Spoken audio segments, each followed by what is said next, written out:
ces trois questions. Ouais, il me semble. De toute façon, on pourra revenir après. Ouais, on pourra revenir après. Merci. Madame Laurent.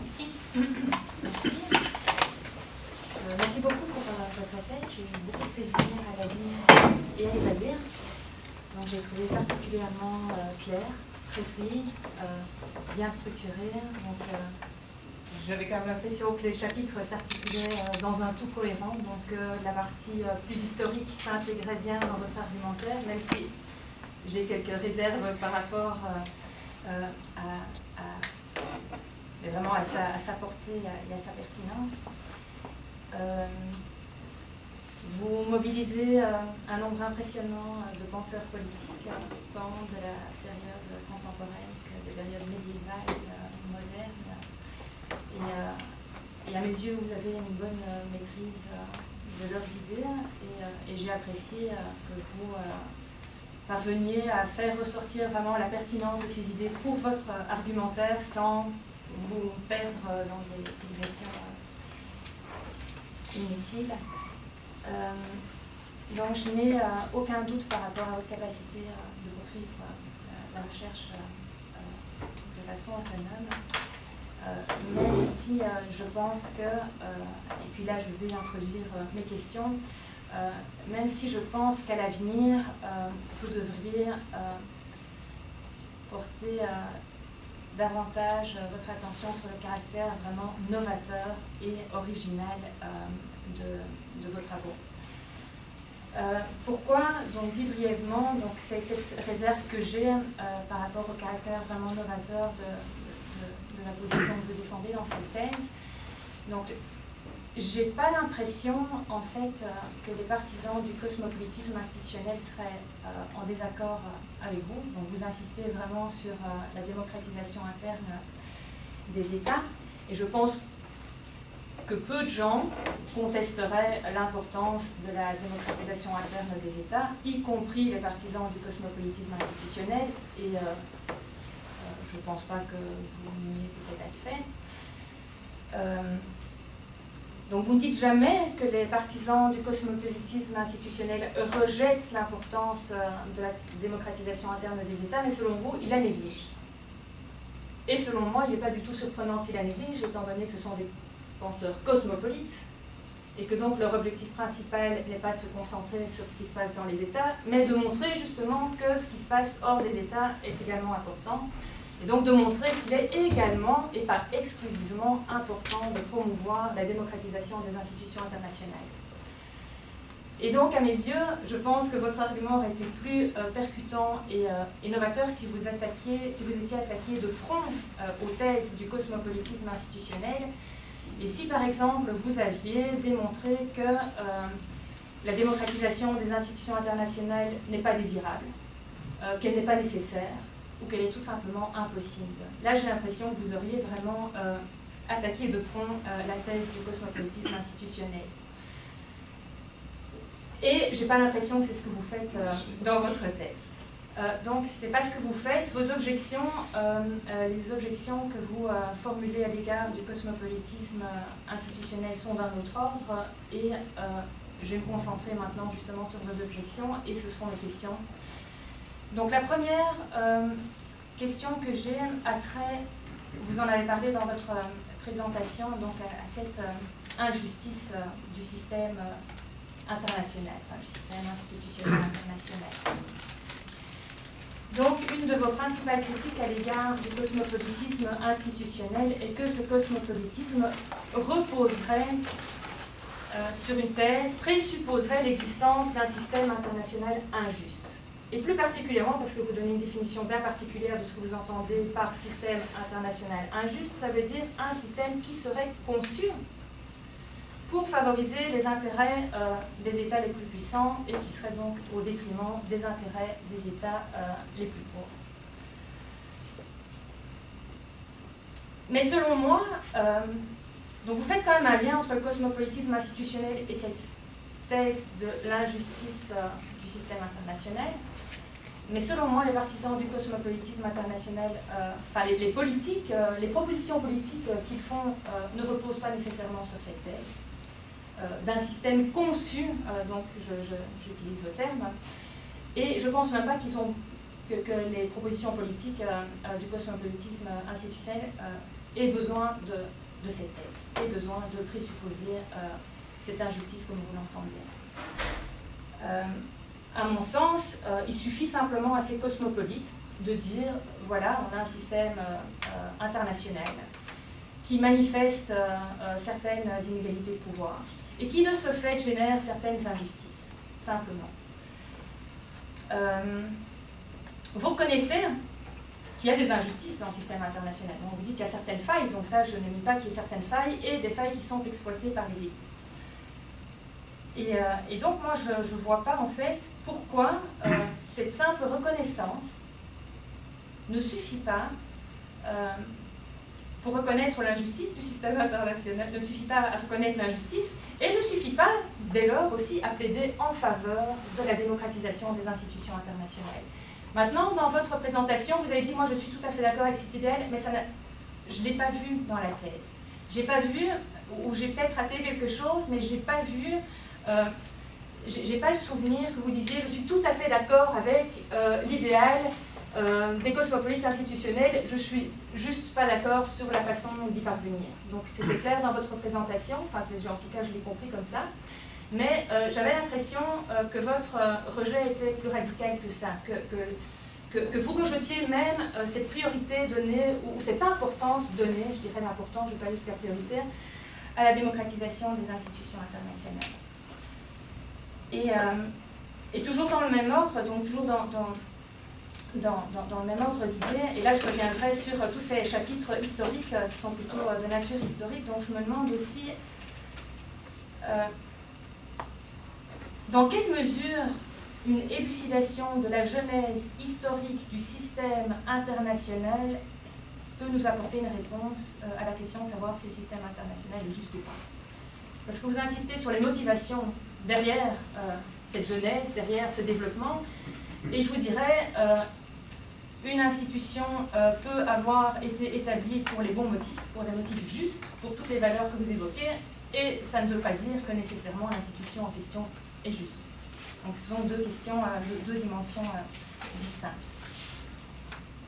Alors la seconde question que j'ai, donc il y a toujours trait à votre critique du cosmopolitisme institutionnel, donc j'ai l'impression, donc une deuxième grande critique que vous faites, vous dites qu'il ne faut pas tant en appeler à une refonte démocratique des institutions internationales.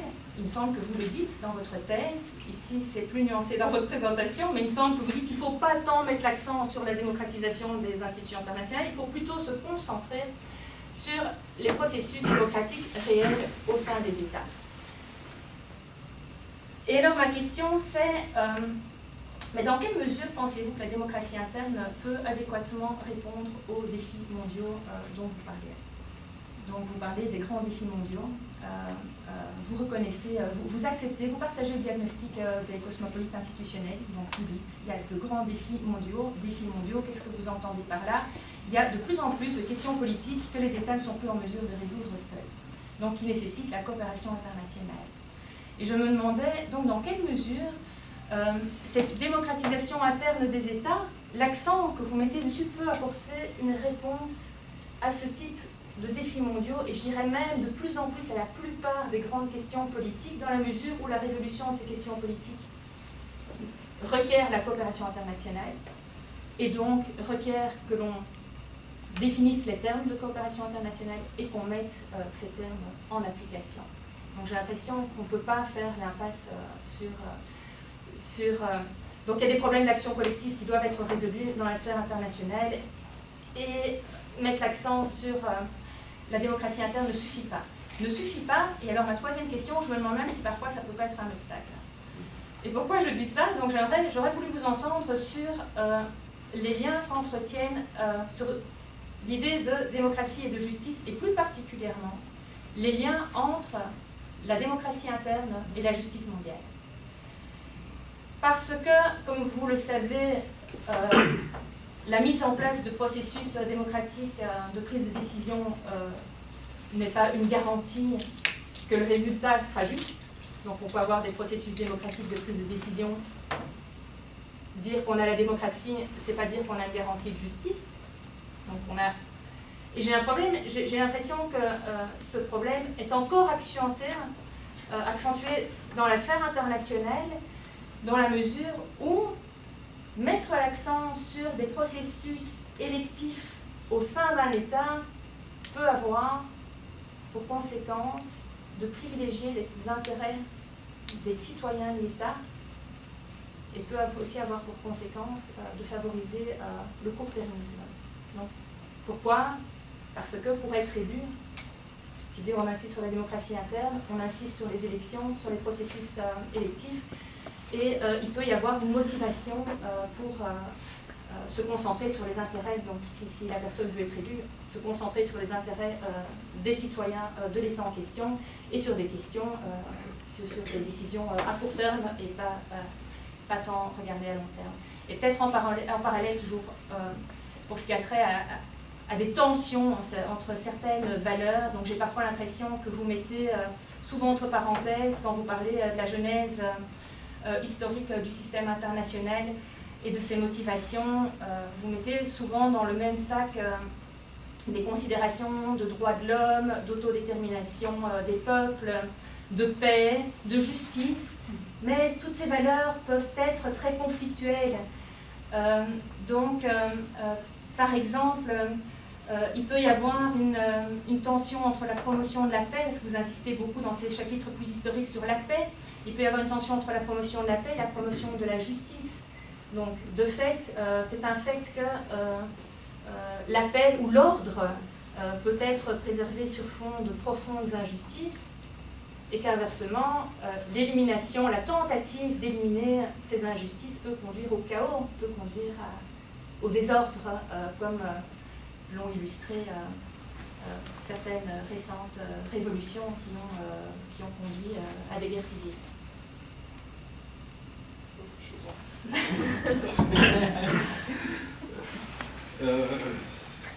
Il me semble que, je ne sais pas, je vais tenter de répondre, ma mémoire est vacillante, mais en tout cas je vais faire mon mieux pour répondre à cette question.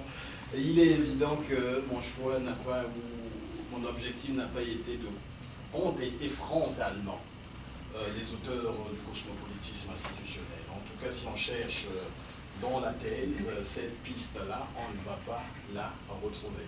En revanche, j'ai des intuitions sur lesquelles je souhaiterais travailler et j'ai pensé que ces points de distinction pouvaient me conduire à mettre en place une thèse qui est la mienne, mais en conversation avec les auteurs du cosmopolitisme institutionnel. En fait, ce que je reproche aux auteurs du cosmopolitisme institutionnel, c'est simplement le langage qui est utilisé. C'est-à-dire qu'on n'a pas besoin de dire que les injustices sont systémiques, ni foncières. En s'arrêtant simplement qu'il y a des pratiques qui génèrent de l'injustice, c'est largement suffisant. On n'a pas besoin de dire que les institutions dont nous disposons, qui ont des failles, ont été conçues pour. Parce que lorsqu'on dit conçues pour, c'est comme s'il y avait un projet.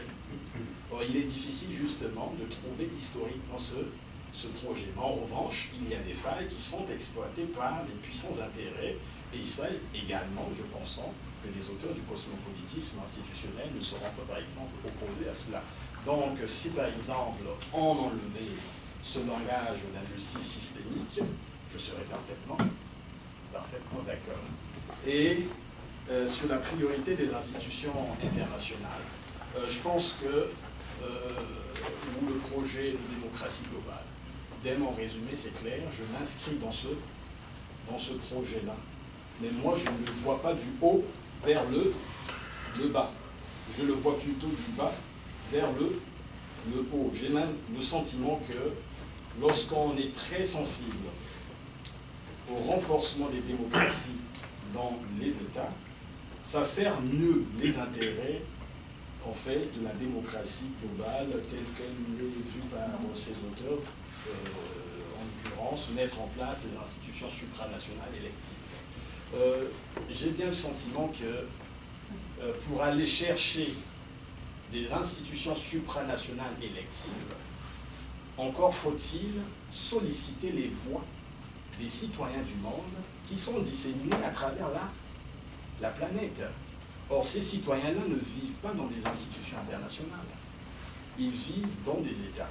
Et si, par exemple, le processus de renforcement des démocraties dans les États est acquis, mais c'est une tâche également très, très ambitieuse, il y a peut-être, d'une certaine manière, l'espoir qu'on peut avoir vers cet idéal-là, en sollicitant justement les suffrages, les voix. Il faut convoquer, il me semble, encore pour lui dire, est-ce que vous souhaitez, désirez vivre sous des institutions mondiales électives?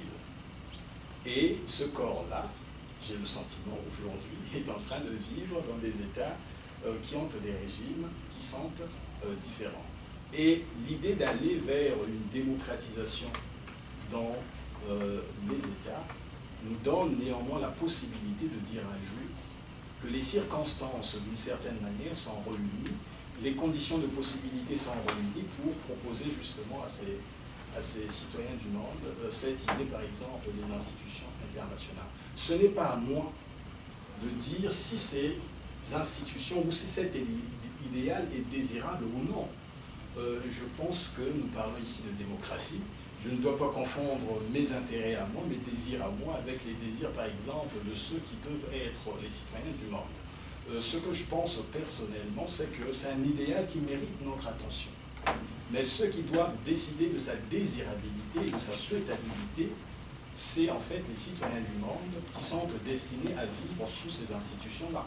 Or, en l'état actuel des choses, ces citoyens, pour les rejoindre dans les différents pays, il est difficile parce que même dans leur propre pays, ils ne jouissent pas, en fait, quelquefois, du droit d'élire leurs propres représentants. Donc je me pose la question, comment feront-on, par exemple, pour aller les consulter quand il s'agit de leur demander de se prononcer sur des questions, par exemple, d'institutions supranationales mondiales.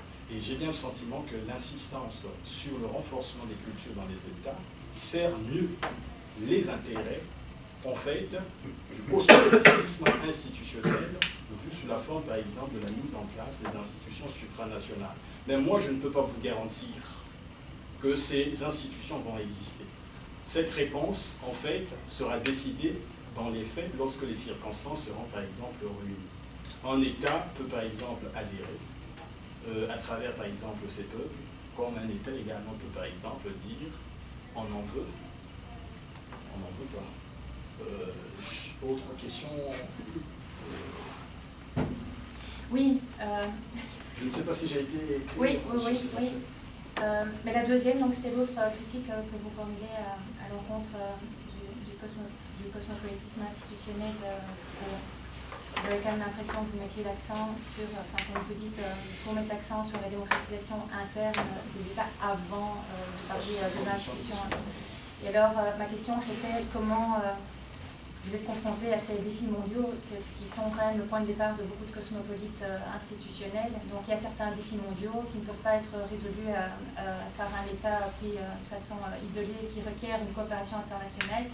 Donc, je me dis comment vous allez arrimer donc, cet accent mis sur la démocratisation interne et des problèmes qui requièrent une coopération entre États. Et là, je voudrais rajouter, compléter, je pensais aussi à une question qui est importante. Je me disais, si vous mettez l'accent sur la démocratisation interne des États,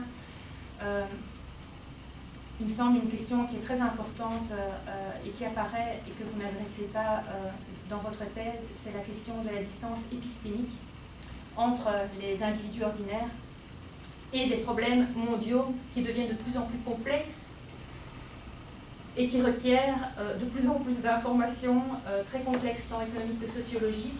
Donc je me demandais aussi, est-ce que cette complexité croissante des défis mondiaux, des grandes questions politiques, n'ouvre pas la porte à un risque de manipulation des individus, de la population, qui ont besoin de plus en plus de temps et qui ont besoin de plus aussi, est-ce qu'ils ont encore la capacité, jusqu'à quel point ils ont la capacité d'emmagasiner les informations empiriques nécessaires pour vraiment se forger une opinion bien fondée sur ces questions.